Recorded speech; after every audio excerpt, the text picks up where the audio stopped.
All right, so we read for this class two sections.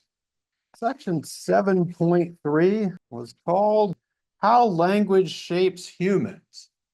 And this is 7.4 called How People Create Meaning. Thinking about this is kind of funny. We could have called the last section How Meaning Creates People. And we'll call this section How People Create Meaning, but that I don't think even that would capture it because most of this section is about how our perception of who is speaking and what they sound like or what we think they should sound like affects the way we treat people and the social dynamics, the social world out there. So we need a better title for this. It's there. How people perceive others because of language. Too long. Anyway, I'll work on that. In any case, we start out with the McGurk effect. What would you say the McGurk effect is? Exactly. So you're hearing a sound, but you're seeing an image, and so it results in a different kind of thing that's going on there. And so they've done these really interesting experiments that are called matched guise experiments. So you give two people the same lecture, the same thing that you're going to be telling them.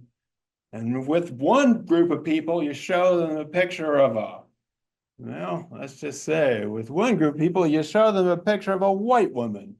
With another group of people, you give them the same words, but you show them a picture of an Asian woman. What happens? They hear different things. And in fact, what do they hear? And then you give them a test. And you say, what did they say? What happens? So it's the same words, the same lecture, but the people who were looking at the Asian woman said, I think there's an accent going on there. And in fact, copied this long sentence down because it's really amazing. When you gave them a test, they couldn't understand it. Again, same words, different image.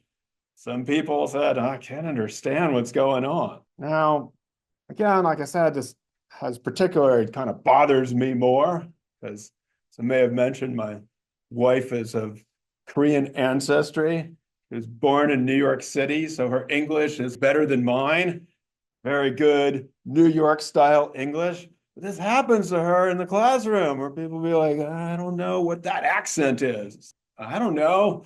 New York City accent? Come on, people.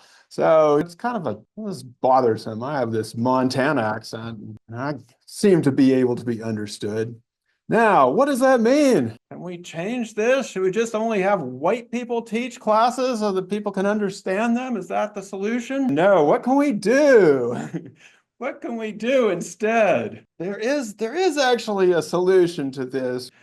Basically, if you expose students to more different languages, if you give them a little more diversity, maybe in the classroom, maybe different kinds of teachers, you can adjust this. This is not something that is destined to be. So you can do it. You just have to try. You just have to try a little harder, and you can do this. So watch out for this in your classes. A lot of times the perception of the person who is speaking will influence how we think the words are coming out.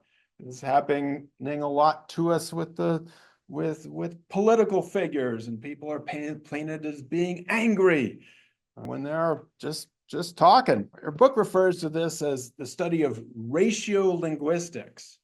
And so if you perceive a language speaker to be of a certain variety, the person, you might start hearing something that is either not there, different.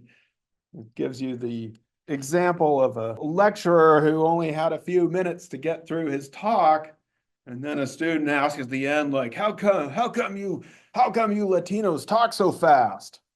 And he's like, I don't think we talk faster. And no, you do. So our ideas about who it is that is speaking can influence how we hear things, and also how people speak can influence how we see them. A lot of you like this example, the example of linguistic prejudice.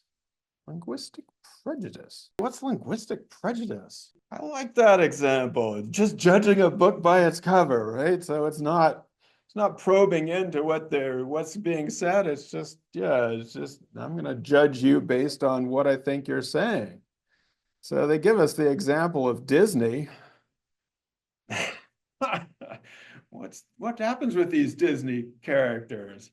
So Disney would use like good characters, The good guys, sure. The heroes. heroes with like modern. I know they keep giving you that MWAE without you, and then we forget what that stands for. It's tricky of them because if we spell it all out, it's mainstream white American English, but maybe they don't want to do that. So they just slide that in there and you might say modern instead. Yes, the heroes, the good guys do MWAE. They talk like white people should, and the villains often speak in other varieties or other ways of doing this.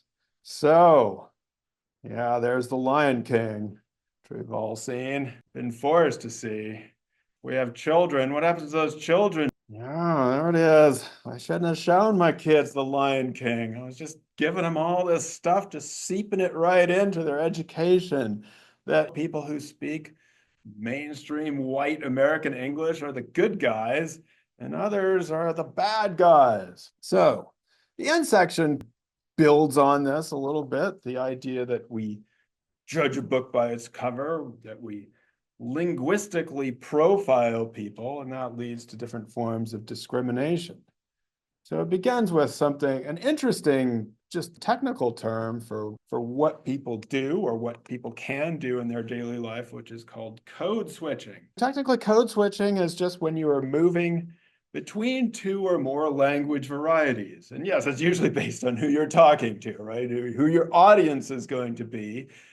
But in some ways, we all do this. In every aspect of our lives, we're going to be using a slightly different language variety, but in some cases, there are more, more marked examples of people who are able to or need to do more code switching in their life.